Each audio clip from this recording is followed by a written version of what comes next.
Morning everyone. दोस्तों, आज है जून 15 2024 और हम लोग करेंगे द हिंदू न्यूज़पेपर के एनालिसिस। मेरा नाम है सितेंद्र चौधरी और आज हम लोग कौन कौन से टॉपिक करने वाले हैं एक बार देख लेते हैं।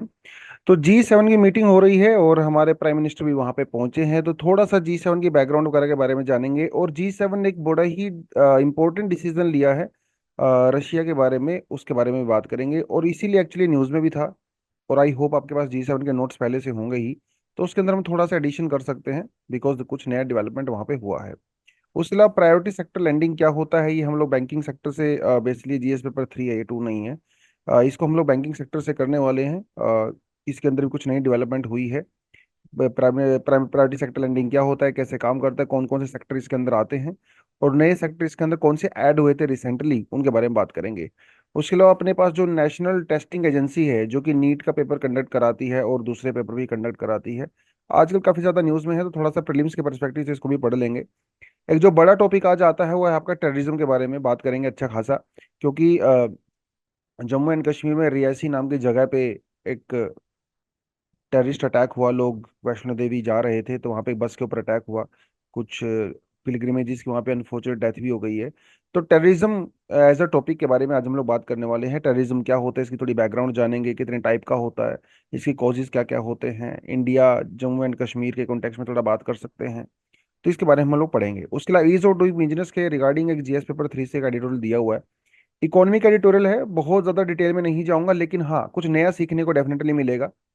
और इंडिया में जो स्टार्टअप के लिए जो फंडिंग आती है, या जो हम लोग फॉरेन से FDI लेते हैं, फंडिंग लेते हैं, उस कॉन्टेक्स्ट में हम लोग आर्टिकल पढ़ने वाले हैं कि ऐसी गवर्नमेंट की कौन सी स्कीम्स हैं, कौन से इनिशिएटिव्स हैं जिसकी वजह से फंडिंग इंडिया में नहीं आ रही है। वो सब हम लोग यहाँ पे देखने वाले हैं। ठीक है जी, चलो एक बार देख लेते हैं फ्रंट पेज पे क्या हो रहा है। तो India's election result victory for the democratic world, तो मोदी जी पहुंचे हैं G7 की मीटिंग में। इटली के अंदर पहुंचे हैं, बड़े सारे मुद्दों पे बात हुई। आर्टिफिशियल इंटेलिजेंस एक बहुत बड़ा इंपॉर्टेंट मुद्दा यहाँ पे रहने वाला है। सोशल मीडिया को कैसे रेगुलेट किया जाए, वो एक बहुत बड़ा मुद्दा यहाँ पे रहेगा। तो बहुत सारी चीज़ों के बारे में बात हुआ। और उसके अलावा यूक्रेन के ऊपर काफ़ी ज़्यादा बात हुई है। और इंडिया तो हमेशा एक ही बात बोलता है कि भाई देखो, हम तो पीसफुल रेजोल्यूशन की बात करते हैं, कन्फ्लिक्ट के रेजोल्यूशन की बात करते हैं, थ्रू डायलॉग, थ्रू डिप्लोमेसी। ये इंडिया का एक फिक्स स्टेटमेंट रहता है। बातचीत करिए, डिप्लोमेसी से सुधारिए, डायलॉग से सुधारिए। तो इंडिया किसी की साइड नहीं लेता है। तो नॉन अलाइनमेंट मूवमेंट की जो हमारी आइडियोलॉजी है, बेसिकली उसको हम लोग मोर और लेस फॉलो करते भी हैं और उसकी बात भी करते हैं। और ये सब हो रहा था। उसके अलावा तो इसके बारे में थोड़ा सा ही बात कर लेते हैं G7 के बारे में, बेसिकली क्या यहाँ पे पूरा सीन चल रहा है। बेसिकली मुद्दे की बात यह है कि क्योंकि आपको अच्छे से पता है कि जो डॉलर है वो वर्ल्ड करेंसी है, राइट। और 300 बिलियन डॉलर से ज्यादा के एसेट्स, रशियन एसेट्स, वो वेस्टर्न कंट्रीज में खासकर अमेरिका में पड़े हुए थे। क्योंकि ये रशिया भी वर्ल्ड ट्रेड तो करता ही है और वर्ल्ड ट्रेड तो डॉलर में ही होता है। अब हुआ ये कि इन यूरोपियन कंट्रीज ने ये डिसीजन लिया कि इन एसेट्स को हम लोग लॉक इन करेंगे। और लॉक इन करने के बाद इससे जो प्रॉफिट हो रहा है उनको 50 बिलियन के आसपास जो प्रॉफिट हो रहा है, वो हम लोग यूक्रेन को देंगे। बड़ी अजीब सी बात है, सोचने की वाली बात है कि आप और आपका एक दुश्मन है कोई भी, दोनों एक ही जगह से पैसा उठाते हैं। ठीक है, this is you, this is your enemy. दोनों एक ही जगह से पैसा अरेंज करते हैं, एक ही दोनों का बैंक है, वहीं पे जाके आप सेविंग अकाउंट ओपन कराते हो। लेकिन आपकी जब लड़ाई हो जाती है आपस में, देखिए यूजली तो आपकी लड़ाई नहीं थी, अब लड़ाई हो गई है, तो ये बैंक क्या कर रहा है, आपके एनिमी के एसेट्स, या फिर आप खुद उल्टा कर लीजिए, आपके जो अकाउंट में पैसा पड़ा हुआ था वो बैंक आपके दुश्मन को दे रहा है। समझ रहे हो? मतलब आपके दोनों की लड़ाई चल रही है लेकिन आप ही अपने दुश्मन की हेल्प कर रहे हो, इन द सेंस, बिकॉज बैंक आपकी हेल्प नहीं कर रहा है, आपके दुश्मन की हेल्प कर रहा है। तो बेसिकली ये जो यूरोपियन कंट्री अमेरिका ने रशियन एसेट्स को लॉक इन किया है, उससे उनको जो भी इंटरेस्ट मिलेगा वो उससे यूक्रेन को दे देंगे। क्या कमाल की बात है। 50 बिलियन डॉलर का लोन ये लगभग यहाँ पे होगा। उसके अलावा इन्होंने कुछ और स्टेप्स भी यहाँ पे इंपॉर्टेंट लिए हुए हैं। स्टेप्स ये हैं कि देखिए, फ्रांस में इलेक्शन होने वाले हैं, UK में इलेक्शन होने वाले हैं, अमेरिका में भी इलेक्शन होने वाले हैं, यूरोपियन पार्लियामेंट का भी अभी इलेक्शन हुआ ही है। है ना। जापान के अंदर चीजें थोड़ी खराबी चल रही हैं। तो ये जो G7 के फिलहाल जो करंट लीडर्स हैं, ये यूक्रेन को ओपनली सपोर्ट करते हैं। लेकिन इनके जो अपोजिशन में लीडर हैं इन कंट्रीज में, और हो सकता है इलेक्शन के बाद ये लोग पावर इनके हाथ से चली जाए और नए लोगों के हाथ में आ जाए, जैसे अमेरिका में ट्रम्प के हाथ में आ सकती है, और वो यूक्रेन को बहुत ज़्यादा सपोर्ट नहीं करते हैं। तो ऐसा हो सकता है कि इलेक्शन के बाद जब इन देशों के अंदर गवर्नमेंट चेंज हो तो वो यूक्रेन को सपोर्ट ना करें। उसका भी जुगाड़ इन्होंने निकाल लिया है। तो बेसिकली इन्होंने क्या किया है, एक लॉन्ग टर्म डील साइन की है यूक्रेन के साथ। लॉन्ग टर्म मान के चलिए 8 से 10 साल की हो गई। और इसमें इन्होंने यूक्रेन के साथ अग्रीमेंट करके, अमेरिका ने लगभग $300 बिलियन, और बाकी जर्मनी ने अपने हिसाब से, फ्रांस ने अपने हिसाब से बिलियंस ऑफ डॉलर्स की लॉन्ग टर्म अग्रीमेंट किया है। मतलब ये है, अगर इन देशों के अंदर सरकार चेंज हो भी गई तो भी कोई फर्क नहीं पड़ेगा, यूक्रेन को पैसा मिलता रहेगा। अब कुछ स्टूडेंट ये सोच रहे होंगे कि यूक्रेन को पैसा ऐसा क्यों दे रहे हैं हम लोग। भाई ये कोई डोनेशन नहीं है, खैरात नहीं है, ये लोन होता है। समझ रहे हो, जो यूक्रेन को दिया जा रहा है, लोन दे रही है गवर्नमेंट, लोन दे रहे हैं प्राइवेट बैंक्स, और ऊपर से जो वेपन मेकिंग कंट्रीज हैं इन कंट्रीज के अंदर, वो अपने वेपन बेच रही हैं और ये लोग उसको लोन दे रहे हैं। फायदा इनको भी है। और यूक्रेन को क्या फायदा है, यूक्रेन को फायदा ये है, उसको फाइनेंशियल सपोर्ट मिल जाता है, उसको वेपन्स मिल जाते हैं, अपनी टेरिटरी को बचा लेता है। तो बेसिकली एक तरह से गिव एंड टेक रहता है ये दोनों तरफ से। तो दोनों ही पार्टी को इसमें बेनिफिट है। ये ऐसा कुछ नहीं होता कि दोस्तों की हेल्प कर रहे हैं। इंटरनेशनली डिप्लोमेसी के अंदर कोई परमानेंट दोस्त नहीं होता, कोई दुश्मन नहीं होता, ये सब म्यूचुअल इंटरेस्ट के ऊपर चलता है। ये कहानी है अभी G7 की। G7 की और कुछ कहानियां अगर आपको जाननी है, थोड़ा सा कोई इतिहास में जाना पड़ेगा हल्का फुल्का। देखिए 1970s में, 72 73 में वर्ल्ड में ऑयल क्राइसिस आया था, बहुत भयंकर। और एक वर्ड आपने सुना होगा, ओपेक, है ना, जो कि ऑयल प्रोड्यूसिंग कंट्रीज का एक कार्टेल है, ग्रुप है। वो ऑयल की सप्लाई को कंट्रोल करते हैं दुनिया भर में। तो बेसिकली हुआ ये था कि इन्होंने ऑयल की प्रोडक्शन को काफी कम कर दिया था, तो पूरी दुनिया में ऑयल के प्राइसेस एक्सट्रीमली ज्यादा बढ़ गए थे, बहुत ज्यादा बढ़ गए थे। तो तब इन कंट्रीज को लगा कि भाई, तुम्हारी इकोनॉमी तो, तुम्हें लग रहा था तुम्हारे हाथ में है, लेकिन तुम्हारी इकोनॉमी तो मिडिल ईस्ट कंट्रीज के हाथ में है, क्योंकि वो जब चाहे तेल की सप्लाई को कम कर सकते हैं और आपको घुटनों पे ला सकते हैं। उस समय इन्होंने, उसके बेसिकली रिएक्शन में इन्होंने एक ग्रुप बनाया। 1975 में स्टार्ट इन्होंने किया। शुरुआत के इसके अंदर 5 कंट्री थी, US, UK, West Germany, Japan, France. Germany नहीं लिखा है यहाँ पे, वेस्ट जर्मनी लिखा है, क्योंकि उस समय वेस्ट जर्मनी और ईस्ट जर्मनी दो अलग अलग हुआ करते थे। वेस्ट जर्मनी के अंदर कम्युनिस्ट टाइप ऑफ सिस्टम था, ईस्ट में जो है वो कम्युनिस्ट टाइप ऑफ सिस्टम हुआ करता था। फिर बाद में इसके अंदर कनाडा ने भी ज्वाइन कर लिया, और फिर धीरे धीरे बढ़ते बढ़ते 1997 में इसने रशिया ने ज्वाइन कर लिया, क्योंकि रशिया का डिसइंटीग्रेशन हो गया था। तो कुछ समय के लिए रशिया वेस्टर्न कंट्रीज के साथ अच्छा खासा प्यार मोहब्बत से रह रहा था। तो ये G7 से G8 हो गया था बेसिकली। ठीक है। तो इसके अंदर Canada, France, Germany, Italy, Japan, United kingdom, United states, ये थे। तो फिर रशिया ने भी ज्वाइन कर लिया भाईचारे में। लेकिन वो ज़्यादा दिन चला नहीं। 2014 में जब रशिया ने अटैक किया क्रीमिया के ऊपर, तो इन्होंने रशिया को यहाँ से भगा दिया। और अभी देर इज G8 से दोबारा से G7 हो गया। यूरोपियन यूनियन G7 की मीटिंग्स वगैरह के अंदर पार्टिसिपेट करता है, लेकिन वो इसका मेंबर एक्चुअली है नहीं। एक तो थोड़ा सा आपको याद रखना है। बाकी कुछ लीडर्स को बाहर से बुलाया जाता है, जैसे मोदी जी को बुलाया, क्योंकि आजकल मोदी जी के साथ, मतलब इंडिया के साथ भी ये ठीक ठाक बातचीत कर रहे हैं। तो G20 एक बड़ा ग्रुप है, इसके अंदर डेवलप्ड कंट्री, डेवलपिंग कंट्री सभी आते हैं।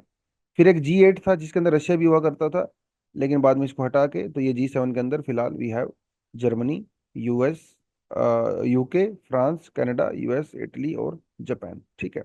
तो एक तरह से इनफॉर्मल ग्रुप है ये, बेसिकली ऐसा कोई इनफॉर्मल ग्रुप है ये। तो और इसका हेडक्वार्टर भी नहीं है बेसिकली। तो हर साल अलग अलग कंट्री में रोटेशन वाइज ये लोग मीटिंग रखते हैं। इस बार इटली का मामला सामने आया है, और साथ के साथ इटली में कुछ मजाक भी आजकल चल रहा है, फनी फनी एक्टिविटीज चल रही हैं। यूके के पार्लियामेंट में भाई, अगर आप थोड़ा बहुत यूट्यूब वगैरह पे जाकर देखेंगे, यूके की, सॉरी, इटली की पार्लियामेंट में, यूके की नहीं, इटली की पार्लियामेंट में परसों धक्का मुक्की हो गई। आपस में लड़ने लगे लोग, एक दूसरे को घूंसे मारने लगे। कुछ लोग तो व्हील चेयर पे लेके जाना पड़ा, स्ट्रेचर पे लेके जाना पड़ा। और उसी समय इटली के अंदर G7 की मीटिंग भी हो रही है। तो काफी एम्बैरेसिंग रहा इटली के लिए ये सब। और कुछ फिर आप जैसे लोग जो क्रिएटिव टाइप के लोग हैं वो रील्स भी बना रहे हैं, है ना, मोदी जी को लेके इटली में जो चीज़ें हो रही हैं।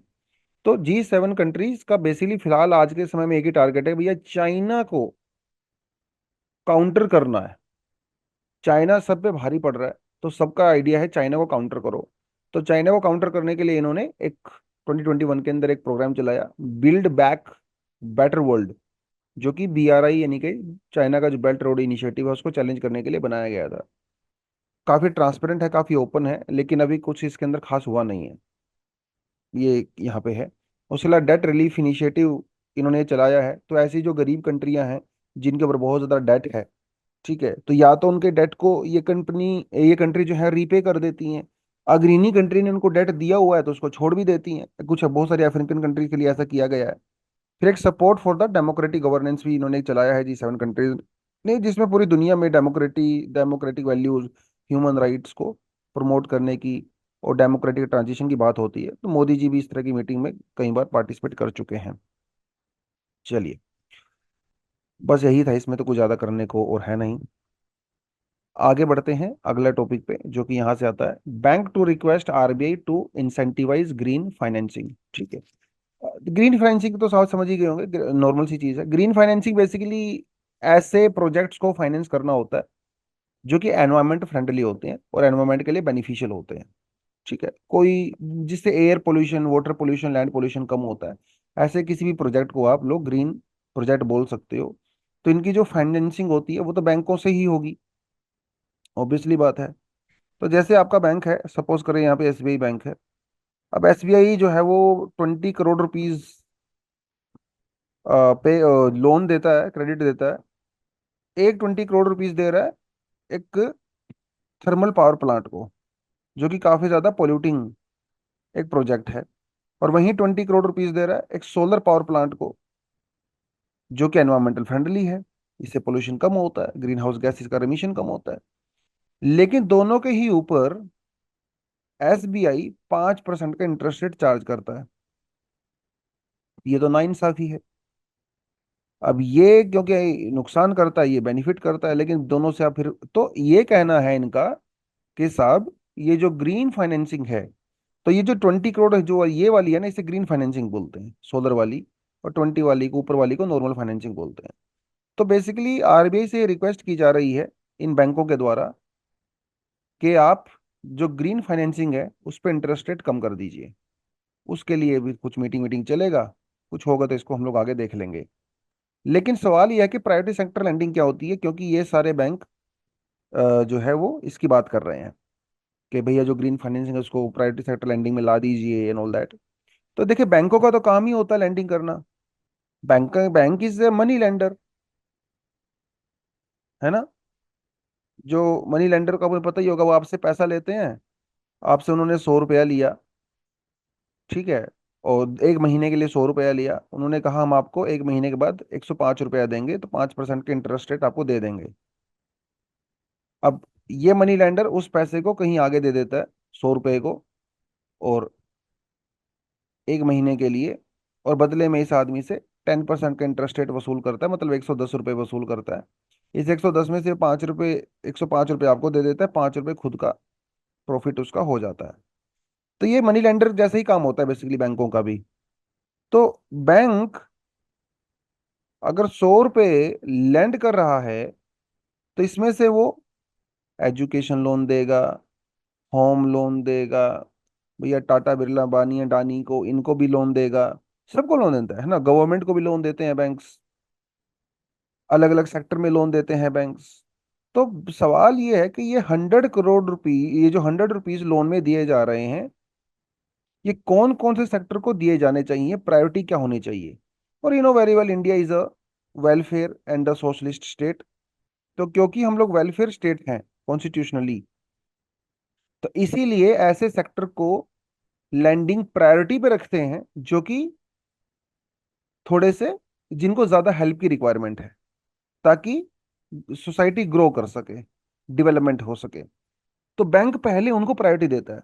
तो जैसे सवाल यह है कि भैया जो बैंक पैसा दे रहे हैं 100 रुपए, इसमें से 40 रुपीज कुछ खास सेक्टर्स को जाने चाहिए प्रायोरिटी बेसिस पे, जैसे agriculture, micro small small medium enterprise, export credit, education, housing, renewable energy, social infrastructure, इनमें जाएं। बाकी 60 रुपए आप अपनी मर्जी से दे दीजिए, कोई दिक्कत नहीं है। तो इसे बोलते हैं प्रायोरिटी सेक्टर लैंडिंग। ठीक है, तो ग्रीन फाइनेंसिंग को भी प्रायोरिटी सेक्टर लैंडिंग में रखा जाए, ये बात यहाँ पे जो है वो चल रही है। आई होप थोड़ा आपको समझ में आ गया प्रायोरिटी सेक्टर लैंडिंग क्या होती है।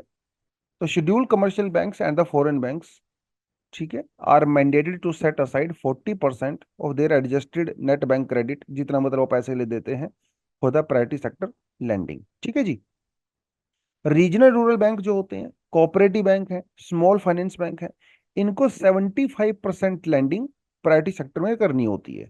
बाकी जो कमर्शियल बैंक है उनको 40% करनी होती है। जो छोटे फॉरेन बैंक होते हैं, छोटे वाले, उनको 20% करनी होती है। जो बड़े फॉरेन बैंक्स होते हैं, विदेशी बैंक होते हैं, उनको 40% करनी होती है, प्रायोरिटी सेक्टर लैंडिंग करनी होती है। ठीक है, ये है पूरा खेल बेसिकली। और यहाँ पे जो बड़े बैंक हैं, जैसे एसबीआई बहुत बड़ा बैंक है, ये चाहते हैं कि प्रायोरिटी सेक्टर लैंडिंग के परसेंटेज कम किया जाए कुछ सेंस में।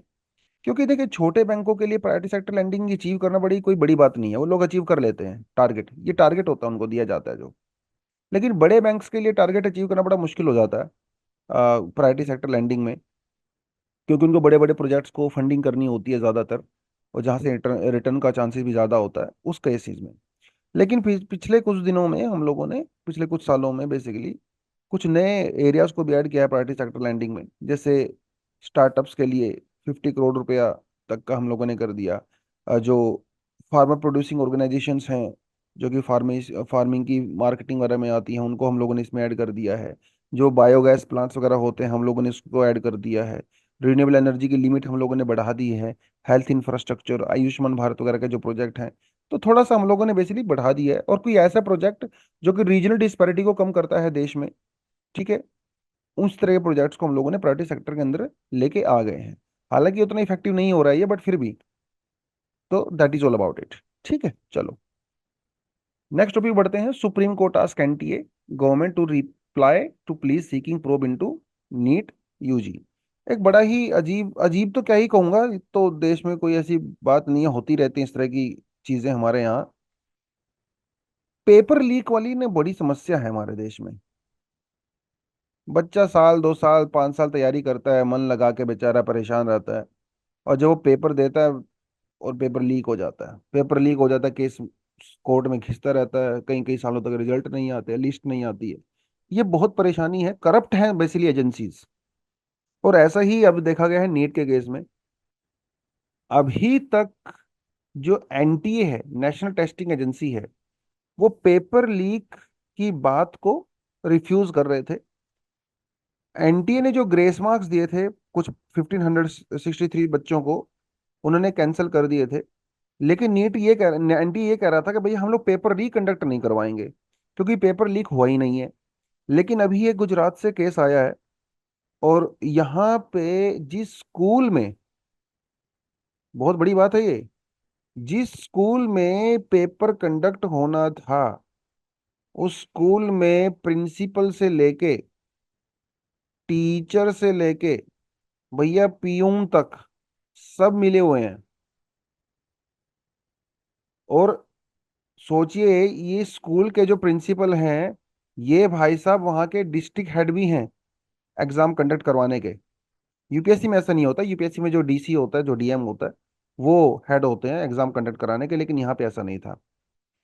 और इन्होंने, और सोचने की बात यह है कि झारखंड से, उड़ीसा से, छत्तीसगढ़ से, समझ रहे हो, बहुत दूर दूर के बच्चे ने यहाँ पे सेंटर भरा हुआ है।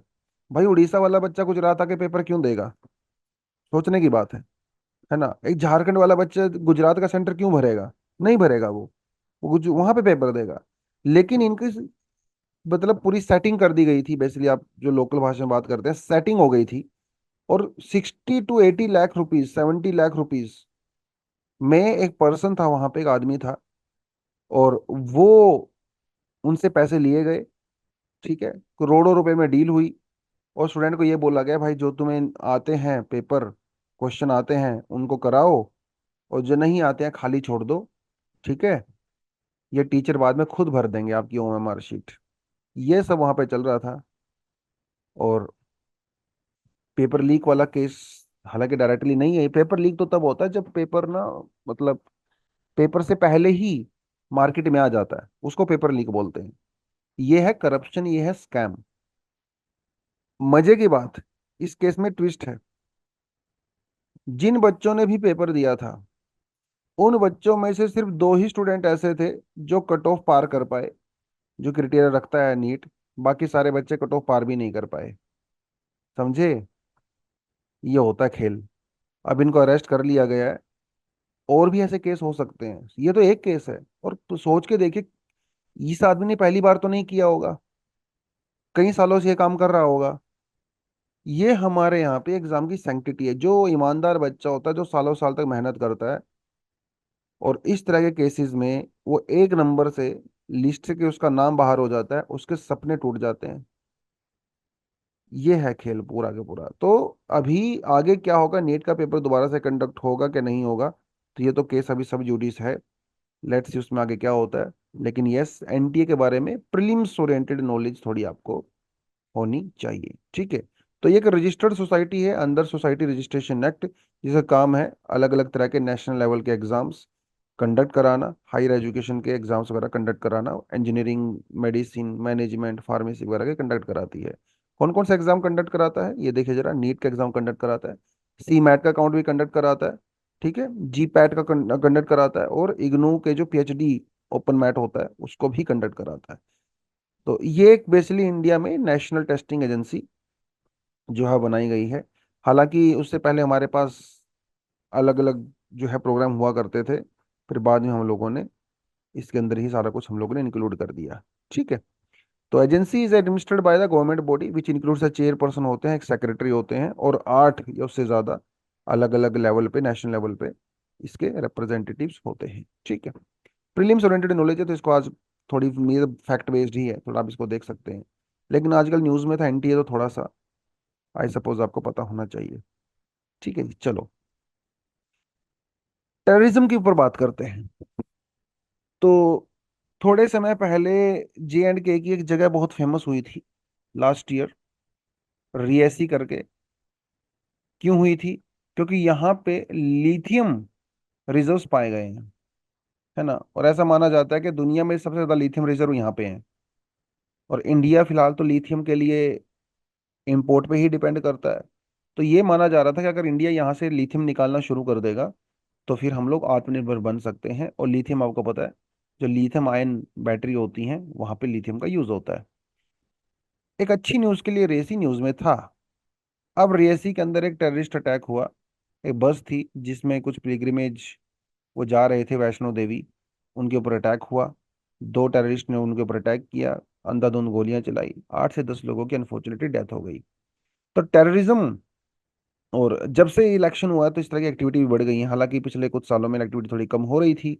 उस कॉन्टेक्स्ट में थोड़ा सा हम लोग टेररिज्म के बारे में इन जनरल बात कर सकते हैं।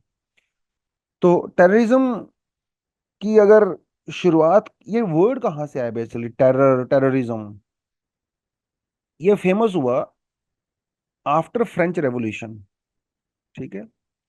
फ्रेंच रेवोल्यूशन में जो लोग रेवोल्यूशन को सपोर्ट करते थे वो जीत गए। जो लोग सपोर्ट नहीं करते थे, जो एंटी, जिनको रेवोल्यूशनिस्ट बोलते हैं, वो हार गए। और उसके बाद एक बहुत भयंकर दौर चला, 2 साल का लगभग, फ्रांस के अंदर, जहां पे थाउजेंड्स एंड थाउजेंड्स ऑफ लोगों को मार दिया गया ओपनली, जो कि रेवोल्यूशन को सपोर्ट नहीं करते थे, जो किंग को सपोर्ट करते थे। सरेआम पब्लिक एग्जीक्यूशन होता था उनका, गले काट दिए जाते थे, जिंदा जला दिया जाता था। बहुत भयंकर एक दौर था वो फ्रांस की हिस्ट्री में, जिससे रेन ऑफ टेरर कहते हैं। वहां से इसकी एक शुरुआत हुई। बढ़ते बढ़ते चीजें आगे बढ़ती चली गई, चली गई। और फिर सेकेंड वर्ल्ड वॉर हुआ। सेकेंड वर्ल्ड वॉर के बाद ये जो टेररिज्म वाली जो चीजें थी, एक ऑर्गेनाइज्ड रूप में या अनऑर्गेनाइज्ड रूप में, और मिडिल ईस्ट और अफ्रीका की तरफ शिफ्ट हो गई।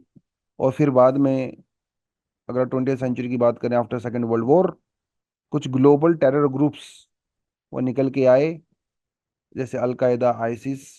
और पूरी तरह से जो है वो टेररिज्म ने अपना तरीका बदल लिया। उसके ऑपरेट करने के तरीके बदल गए, उनके रीजंस बदल गए, सब कुछ जो है उसके बाद वो बदलना शुरू हो गया। तो इन जनरल आप कह सकते हो कि भैया क्या। और देखिए टेररिज्म की अगर बात करें ना, टेररिज्म की एक और बड़ी इंटरेस्टिंग चीज है, टेररिज्म की कोई डेफिनेशन ही नहीं है। और इसको लेके यूनाइटेड नेशन में खूब डिबेट होती है।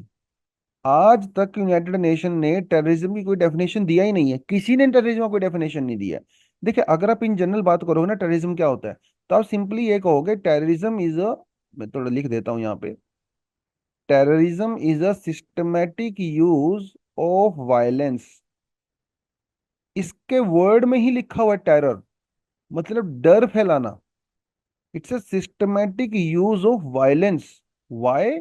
To create a climate of fear and terror.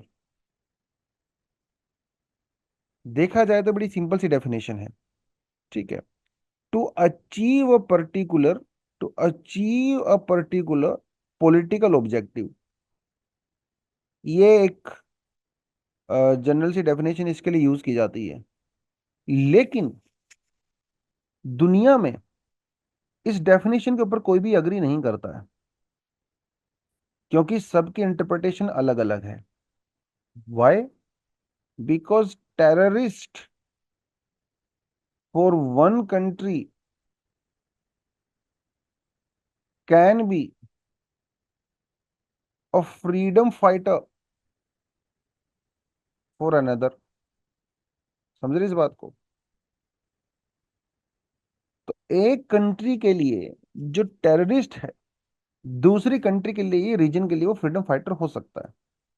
वो उसको रेवोल्यूशनरी बोलेंगे, उसको फाइटर बोलेंगे, उसको फ्रीडम फाइटर बोलेंगे।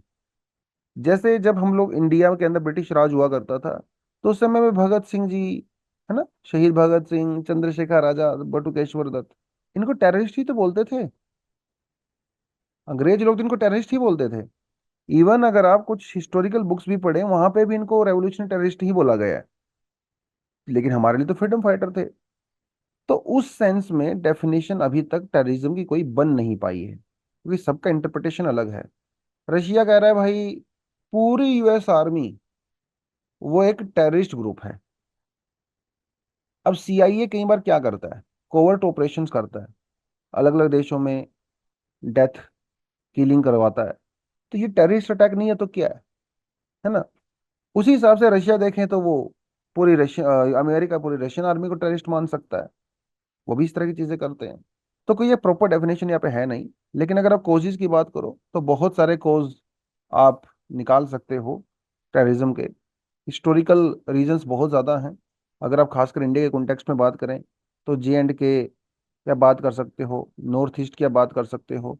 जे एंड के केस में अगर आप देखें, इसकी तो एक बड़ी हिस्ट्री है। जो इंस्ट्रूमेंट ऑफ सक्सेशन था, है ना, जो साइन किया गया था, इंस्ट्रूमेंट ऑफ सक्सेशन महाराजा के बीच में और इंडियन गवर्नमेंट के बीच में, इसकी इंटरप्रिटेशन अलग अलग तरीके से की जाती है थ्रू पाकिस्तान एंड इंडिया। उसके अलावा नॉर्थ ईस्ट को अगर आप देखें तो ब्रिटिशर्स ने हमेशा नॉर्थ ईस्ट रीजन को सेपरेट ही रखा, उसको मेनलैंड इंडिया के अंदर आने नहीं दिया। तो हिस्टोरिकल कोज एक हो सकता है हमारे यहाँ पे टेररिज्म का, अगर आप इसको यहाँ से रिलेट करना चाहो तो। रिलीजन भी एक बहुत बड़ा फैक्टर है टेररिज्म का, क्योंकि रिलीजन को एज अ टूल के रूप में यूज किया जाता है बाय दीज टेररिस्ट ग्रुप। देखिए मोस्टली जो टेररिस्ट एक्ट हैं, उनका जो अल्टीमेट मोटिव है वो बेसिकली मोस्टली पॉलिटिकल होता है। अपनी एक टेरिटरी बनाना, अपनी एक गवर्नमेंट बनाना, अपना एक इकोनॉमिक सिस्टम सेटअप करना, ये सब पॉलिटिकल मोटिव होते हैं। ये कई बार अचीव किए जाते हैं थ्रू रिलीजियस मींस, क्योंकि रिलीजन के थ्रू लोगों को रिक्रूट करना आसान होता है। उनके इमोशन के साथ खेलना, उनका ब्रेन वॉश करना ज़्यादा आसान होता है। तो ये टूल वगैरह यूज़ किए जाते हैं, जैसे आईएसआई इस टूल का बहुत यूज़ करता है इंडिया में। जैसे कहीं पे बाबरी मस्जिद अटैक हुआ या कोई टेररिस्ट अटैक हुआ, है ना, उन सब चीज़ों को यूज़ किया जाता है ब्रेन वॉश करने के लिए, उनके दिमाग को वो सब बातें फंडामेंटलिस्ट और भयंकर रेडिकल बनाने के लिए उन चीज़ों का यूज किया जाता है। पॉलिटिकल फैक्टर भी यस डेफिनेटली इंपॉर्टेंट होते हैं। आप नॉर्थ ईस्ट की बात करें तो नॉर्थ ईस्ट, पूरे का पूरा नॉर्थ ईस्ट पहले तो आसाम के अंडर में ही हुआ करता था, लेकिन नॉर्थ ईस्ट के अंदर तो बहुत सारी ट्राइब्स हैं, तो उनके इंडिविजुअल इंटरेस्ट को टेक केयर नहीं किया गया। तो बाद में वहाँ पे सेपरेटिस्ट मूवमेंट वगैरह वो सब चली। और अब हालांकि अभी काफ़ी मामला ठीक ठाक है, लेकिन बहुत सारे ग्रुप ऐसे हैं अभी भी जो काफ़ी एक्टिव हैं। जैसे पहले मिजो ग्रुप बहुत एक्टिव हुआ करता मिजोरम के अंदर, है ना, because Mizoram was also under Assam of course. लेकिन बाद में मिजो ग्रुप बना, वायलेंट अटैक्स हुए, लेकिन बाद में जो है जब मिजोरम को सेपरेट कर दिया गया, तो ये चीज़ें थोड़ी सी अभी कम हो गई हैं। एक्सटर्नल स्टेट जैसे ISI वगैरह, ऑफ कोर्स ये सब अपने मोटिव्स के लिए। अब सोचने की बात है, जैसे ISI है या लश्कर ए तैयबा है, और भी जो ग्रुप, जैश ए मोहम्मद, जो जितने भी ग्रुप हैं, भाई इनका एग्जिस्टेंस क्यों है? लश्कर ए तैयबा, जैश ए मोहम्मद का तो पर्पज ही यही है दुनिया में आने का, कि हमें टेरर फैलाना है। तो वो तो अपना पर्पज कर रहे हैं फुलफिल। तो एक्सटर्नल स्टेट्स जब हेल्प करते हैं, इस तरह की चीजें होती हैं। और इकोनॉमिक कॉजेज भी डेफिनेटली यहाँ पे एक बहुत बड़ा फैक्टर होता है। तो जो बैकवर्ड एरियाज होते हैं, डेवलपमेंट जहाँ तक नहीं पहुंच पाती है, वहां से इस तरह की एक्टिविटी करना थोड़ा सा ज्यादा आसान हो जाता है। आप नक्सलिज्म का एग्जांपल ले सकते हो, आप नॉर्थ ईस्ट का एग्जांपल ले सकते हो, वो सब चीजें का एग्जांपल आप डेफिनेटली यहाँ पे कर सकते हो। जम्मू कश्मीर के अंदर चीजें भी हुई हैं। अगर आप इंडिया में जर्नी देखें टेररिज्म की, तो 1940s में तो आफ्टर इंडिपेंडेंस 1946 47 के बाद 1948 में पाकिस्तानी पाकिस्तान अटैक इंडिया, और POK वहाँ चला गया। वहाँ से शुरुआत हुई एक। फिर 1965 1971 के बीच में देखिए, 1965 वो 5 वॉर हुआ, पाकिस्तान लोस्ट द वॉर। और उसके बाद जो है वो मिलिटेंसी वगैरह के अंदर काफ़ी डिक्लाइन आया वहाँ पे। फिर 1971 का वॉर हुआ, उसके बाद से फिर चीज़ें थोड़ी ख़राब होनी शुरू हुई। और 1980s में इन्फिल्ट्रेशन काफ़ी ज़्यादा बढ़ गया था, रेडिकलाइजेशन वहाँ पे बढ़ा, कश्मीरी पंडित वो सब हुआ, काफ़ी ज़्यादा बेसिकली यहाँ पे इन्फ्लुएंस रहा इस दौर में। 1989 के अंदर वहाँ पे इलेक्शंस हुए थे बेसिकली, जम्मू एंड कश्मीर के अंदर उनकी रिगिंग हुई इलेक्शंस की। और उसकी वजह से वहाँ पे चीज़ें खराब होनी शुरू हुई। फिर बाद में जो ये फंडामेंटलिस्ट ग्रुप हैं, with the help of ISI, इन्होंने रिलीजन का यूज़ किया to brainwash the young people there, उनको रिक्रूट किया, और चीज़ें फिर खराब होनी शुरू हुई थी। फिर 1990s में उसकी वजह से वहाँ पे अफसपा लगाया गया, और फोर्सेस को वहाँ पे डिप्लॉय किया गया। और कई बार देखा जाता है कि अफसपा के थ्रू कई बार फोर्सेस जो है अब्यूज भी करती हैं अपनी पावर का। इससे और ज़्यादा नाराज़गी हुई और वो सब चीज़ें खराब होने लगी। फिर 1999 के अंदर कारगिल वॉर हुआ, और 2014 से 2018 के बीच में अलकायदा, ISIS, ये जो इंटरनेशनल ग्रुप्स हैं, टेररिस्ट ग्रुप्स हैं, उन्होंने भी इंडिया में इंटरेस्ट लेना शुरू कर दिया।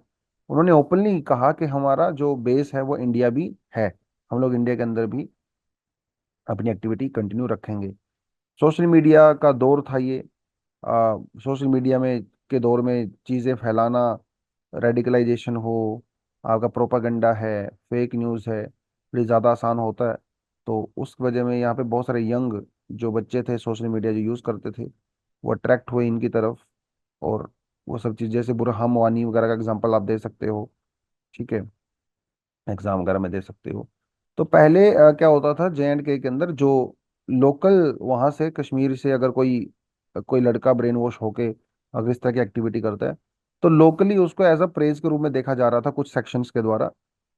तो सोशल मीडिया में पोस्ट करना, प्रोपेगेंडा फैलाना, इंटरव्यूज देना, रील्स बनाना, वो सब चलता था यहाँ पे। तो उसकी वजह से ना एक इन्वॉल्वमेंट हुआ यंग लोगों का, वो सब चीज़ें हुई। फिर 2019 में जब 370 आर्टिकल को हटाया गया, फिर से कुछ नाराजगी आई लोगों के मन में।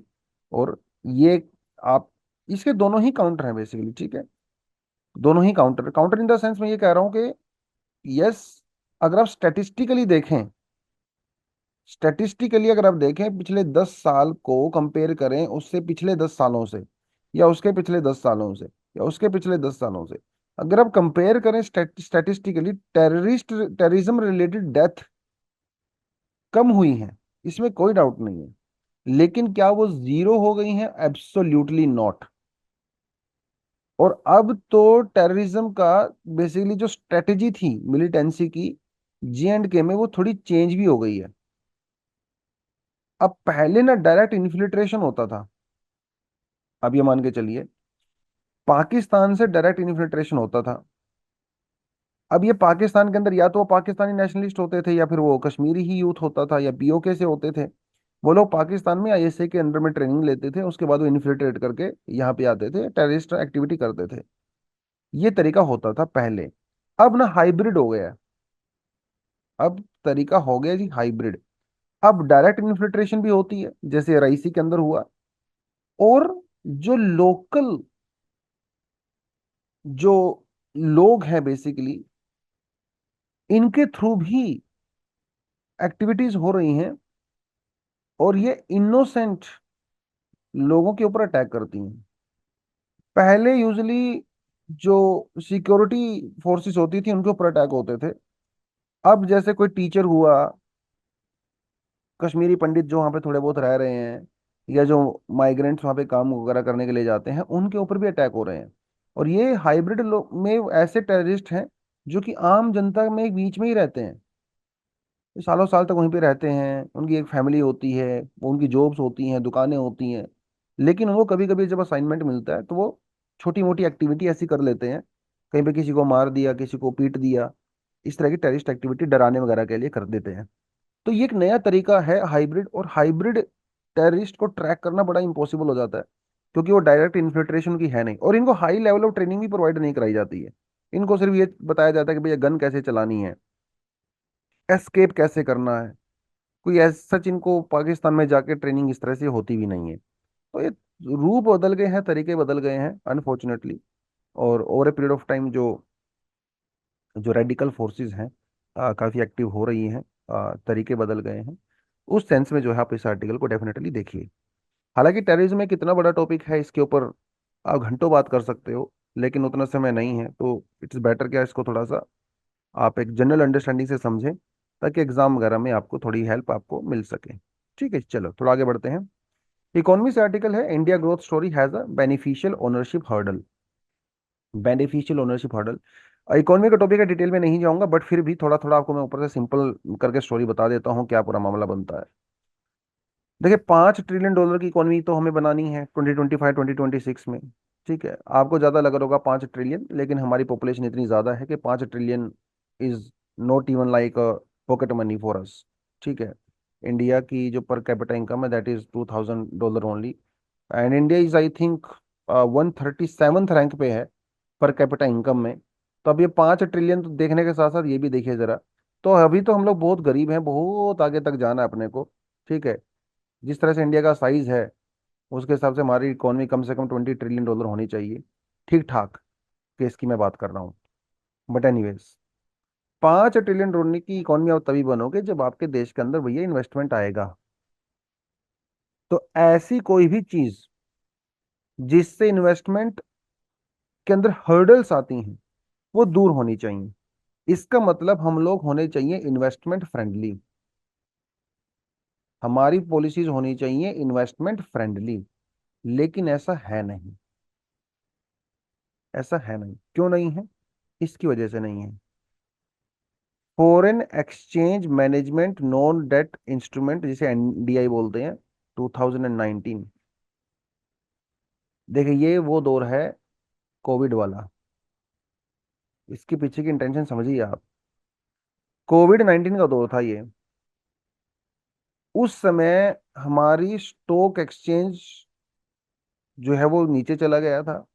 हमारी कंट्री में जो कंपनीज हैं वो बैंकरप्ट हो रही थी। उस समय ऐसा हो सकता था कि कुछ चाइनीज कंपनी या फॉरेन कंपनीज इंडिया की कंपनीज को टेक ओवर कर लेती, है ना। भी सभी लोग अपने आपके बुरे वक्त का इंतजार करते हैं, तब आपके ऊपर अटैक करते हैं जब सबसे वीकेस्ट होते हो। इंडिया कोविड-19 के टाइम पे हमारी मार्केट वीकेस्ट लो पॉइंट पे थी। उस समय हम लोग ये लो लेके आए थे। ठीक है, और इसमें ये कहा गया था, ऐसी कोई भी कंट्री जो इंडिया की बाउंड्री के साथ शेयर बाउंड इंडिया के साथ बॉर्डर शेयर करती है, उन कंट्रीज की कंपनी या फिर कोई ऐसा इंसान जो उन कंट्रीज का सिटीजन है जो कि इंडिया के साथ बॉर्डर शेयर करती है। पाकिस्तान हो गया, चाइना, बेसिकली बांग्लादेश, ठीक है।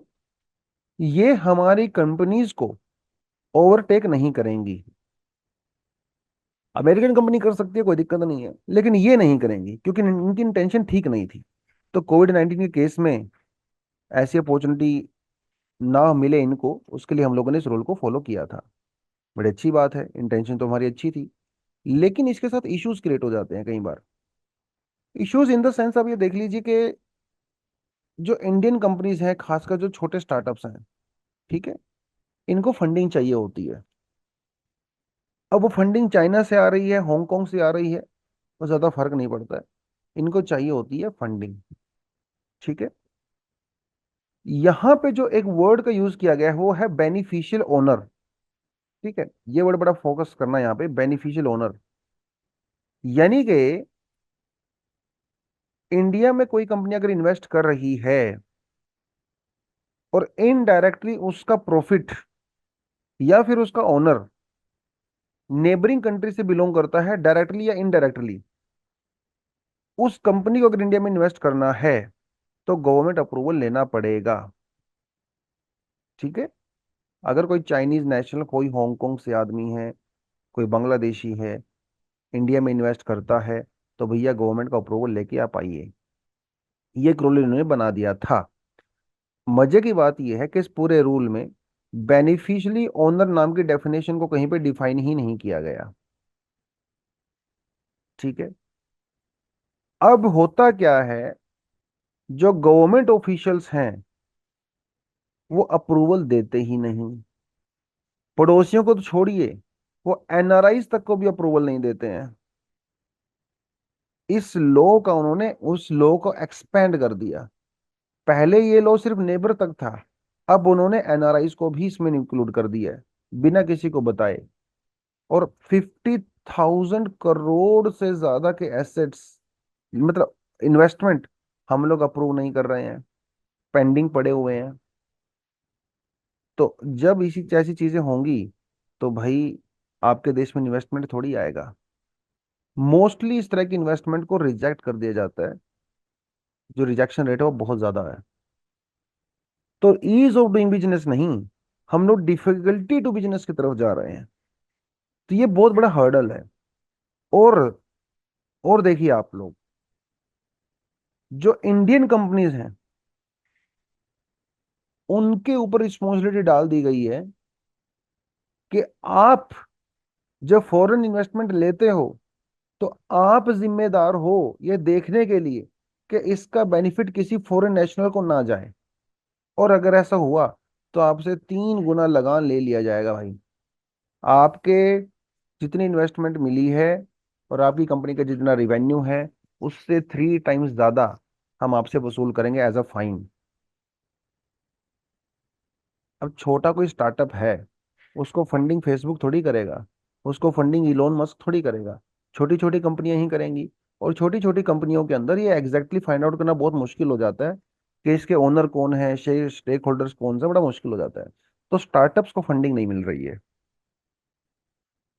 हालांकि इसके दोनों आर्गुमेंट हैं, ठीक है। अपनी इकोनॉमी को बेटर सेफ रखने के लिए, ब्लैक मनी ना आए, वो सब करके हो सकता है। लेकिन ये जो माहौल है वो एनवायरमेंटल फ्रेंडली नहीं है। आप सोच के देखिए, चाइना और अमेरिका में इतनी चीजें हो रही हैं, उसके बावजूद भी यूएसए में टिकटॉक को बैन नहीं किया गया है ना।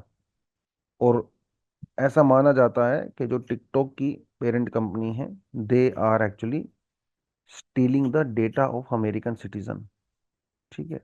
क्योंकि चाइनीज कंपनी कोई भी हो, उनका एक कॉन्ट्रैक्ट होता है चाइनीज गवर्नमेंट के साथ कि उनको डेटा शेयर करना पड़ता है इन केस ऑफ इमरजेंसी, ठीक है।